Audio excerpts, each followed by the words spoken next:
Baik,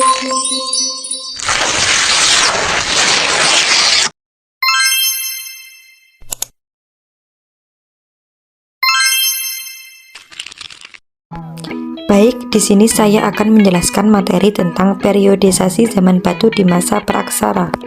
Dari buku Ilmu Pengetahuan Sosial kelas 7 semester 1 pada bab 2. Masa yang pertama adalah masa berburu dan mengumpulkan makanan tingkat sederhana. Corak kehidupan di masa ini disebut juga dengan budaya Paleotik. Paleotik berasal dari bahasa Yunani, yaitu paleo yang artinya tua dan litos yang artinya batu. Masa berburu dan mengumpulkan makanan tingkat sederhana berlangsung pada zaman batu tua, karena alat-alat yang digunakan manusia pada zaman ini masih sangat sederhana dan masih sangat kasar. Masa ini berlangsung diperkirakan sekitar 12 tahun yang lalu. Adapun manusia pendukung pada masa Paleotikum yaitu Meganthropus, Pithecanthropus, dan Homo. Kehidupan sosial masyarakat pada masa ini ditandai dengan berburu hewan dan mengumpulkan tumbuh-tumbuhan yang bisa dimakan atau food gathering. Pada masa ini, kehidupan masyarakat masih sangat bergantung pada alam. Mereka selalu hidup berpindah-pindah atau nomaden, mengikuti sumber air, hewan buruan, atau sumber makanan mereka. Ada kalanya mereka bermigrasi karena bencana alam, ancaman hewan, ataupun ancaman kelompok lainnya. Biasanya manusia pada zaman ini bertempat tinggal di sekitar sumber air, seperti sungai atau danau, karena tempat-tempat seperti itu sering dikunjungi dan dilalui oleh hewan-hewan buruan mereka. Kehidupan sosial masyarakat pada masa ini hidup dalam kelompok kecil untuk berburu dan mengumpulkan makanannya. Jumlah anggota kelompok diperkirakan 5 hingga 20 orang. Pada zaman purba, populasi manusia sangat kecil karena kehidupan yang berat untuk bertahan hidup. Dalam kelompok terdapat pembagian tugas kerja. Laki-laki biasanya melakukan pemburuan, sedangkan wanita bertugas mengumpulkan makanan dan juga merawat anak. Kebudayaan masyarakat pada masa berburu dan mengumpulkan makanan tingkat sederhana masih menggunakan alat-alat yang masih sederhana dan kasar. Hal ini dikarenakan perkembangan otak manusia masa ini masih primitif karena hanya menggunakan alat dari batu, kayu maupun tulang. Alat-alat yang ditemukan pada zaman ini antara lain adalah kapak genggam. Kapak genggam adalah batu yang dipangkas di salah satu sisinya, sehingga memiliki ketajaman. Fungsi dari kapak genggam yaitu untuk memotong dan menggali umbi-umbian. Kapak perimbas bentuknya hampir sama dengan kapak genggam, namun lebih besar karena fungsinya untuk merimbas kayu serta sebagai senjata. Kapak genggam dan kapak perimbas hampir tersebar di seluruh Nusantara. Alat serpih, alat ini terbuat dari batu yang lebih kecil yang berfungsi sebagai pisau penyerut ataupun penusuk. Alat-alat tulang dan tanduk juga digunakan manusia pada zaman ini, biasanya untuk mata tombak, penusuk, ataupun pencungkil. Alat tulang dan tanduk banyak ditemukan di Ngandong, Jawa Timur.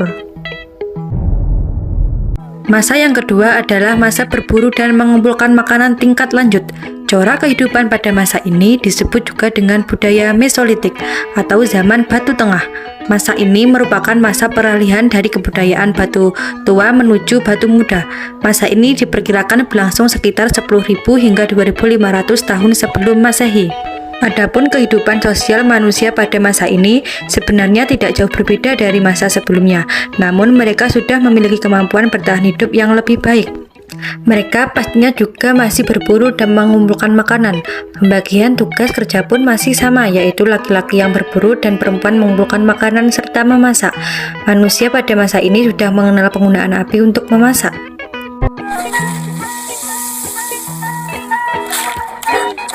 Selain untuk memasak, api digunakan untuk menghangatkan tubuh dari cuaca yang dingin dan untuk mengusir binatang buas. Mereka mulai hidup menetap meskipun masih berpindah. Mereka tinggal di gua-gua dekat sungai atau tepi-tepi pantai. Gua ini tempat tinggal manusia praksara dan gua ini tidak jauh dari sumber air atau sungai yang terdapat sumber makanan seperti ikan, kerang, dan seafood. Selama bertempat tinggal di gua, mereka mulai mengenal tradisi melukis dan melukis di dinding-dinding gua. Lukisan-lukisan tersebut hanya sebatas cap-cap tangan yang berasal dari pewarna tumbuhan. Lukisan tersebut dapat kita jumpai di Gua Liang-Layang, Sulawesi Selatan. Lukisan tangan yang cat merah diyakini sebagai simbol kekuatan pelindung dari gangguan roh-roh jahat, dan cap-cap tangan juga diinterpretasikan perjalanan arwah mereka yang telah meninggal yang sedang meraba-raba menuju alam arwah. Para ahli meyakini lukisan dinding sebagai bentuk tanda-tanda awal manusia praksara mengenal sistem kepercayaan. Hasil kebudayaan Mesolitik yang ditemukan yaitu kulit kerang dan siput dalam jumlah besar. Oh, kulit kerang ajaib. Apa yang harus kami lakukan supaya bisa keluar dari hutan ini? Peneliti menamai tumpukan kulit kerang ini dengan sebutan Keukenmodinger. Keukenmodinger artinya adalah sampah dapur. Sampah dapur yang dimaksud adalah tumpukan kulit kerang dan siput yang telah membatu, dan ini sering ditemukan di pantai timur Sumatera. Tumpukan kulit kerang ini ditemukan tingginya kurang lebih 7 meter. Hasil budaya berupa alat-alat yaitu tradisi serpih bilah yang ditemukan di Sulawesi Selatan, Nusa Tenggara Timur, dan Jawa. Lalu ada Sumatera Lilit atau kapak Sumatera yang terbuat dari batu yang bentuknya panjang dan lonjong. Kapak pendek, kapak ini bentuknya lebih kecil dari kapak genggam. Kapak ini sering ditemukan di daerah pesisir Sumatera, biasanya bersama dengan kapak genggam yang berada di tumpukan Keukenmodinger. Masa yang ketiga adalah masa bercocok tanam. Masa bercocok tanam termasuk kebudayaan Neolitik atau zaman batu muda. Para ahli lebih suka menyebut masa ini sebagai zaman batu baru karena sudah ada tradisi bercocok tanam. Pada kegiatan bercocok tanam itulah sudah digunakan alat-alat penunjang yang halus. Di Indonesia, masa ini diperkirakan mulai berlangsung pada 2500 tahun sebelum Masehi yang dibawa oleh bangsa Proto Melayu. Pada masa bercocok tanam, kegiatan berburu masih dilakukan meskipun tidak terlalu besar. Kegiatan berburu perlahan-lahan ditinggalkan dan diganti dengan kegiatan beternak hewan seperti ayam, kerbau, anjing, dan babi. Mereka sudah mulai mengenal sistem bercocok tanam untuk memenuhi kebutuhan hidup mereka. Kegiatan bercocok tanam dilakukan dengan menabang dan membakar pohon-pohon, sehingga tercipta ladang-ladang sederhana yang memberikan hasil-hasil pertanian. Karena mereka sudah memiliki ladang, maka mereka mulai hidup menetap, juga disebut dengan sedenter. Pembagian kerja juga semakin bervariasi. Untuk laki-laki ditugaskan untuk hal-hal yang berat, seperti berburu binatang dan menangkap ikan di laut. Sementara kaum perempuannya bertugas menabur benih, menangkap ikan di sungai, dan merawat anak. Manusia pada masa bercocok tanam juga sudah membentuk perkampungan yang terdiri dari beberapa keluarga. Kehidupan masyarakat pada masa ini sudah mulai teratur, sehingga menunjuk sosok yang paling dihormati sebagai pemimpin.